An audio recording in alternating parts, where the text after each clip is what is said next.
Hello' everyone, এয়া হ'ল দৰা কইনা। আজি বিয়া খাবলৈ গৈছিলোঁ। এয়া চাওক, তাতে ফটোশ্বুট কৰা হৈ গ'ল। দৰা কইনাক কেনেকুৱা লাগিছে কমেণ্টত জনাব। আৰু বেটীৰ লগত মই কইনাখনি তুলিছিলোঁ একপি ফটো।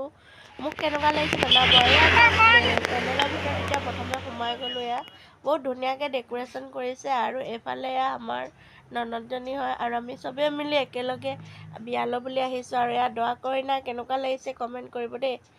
আৰু এইফালে আলহীবোৰো আহিছে। আৰু ফাইনেলি আমি আহিলোঁ বিয়াৰ ভিতৰত খাবৰ কাৰণে। আমাক মাতিছে যিহেতু। আজি আমাৰ বিয়াখনৰ খানাটো কি আছিল জানে নাই?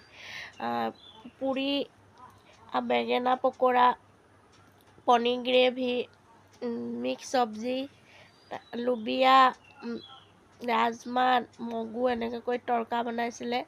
আৰু লগত পোলাও, ভাত এনেকৈ সকলোখিনি আছে। আৰু খাবলৈ বহুত টেষ্টি হৈছে দেই। আৰু এইফালে আমাৰ বেটি খাই আছে, ভণ্টি আৰু আলহীবোৰ খাই আছে একেলগে। আৰু এয়া হ'ল মামী। আজি ব্লগ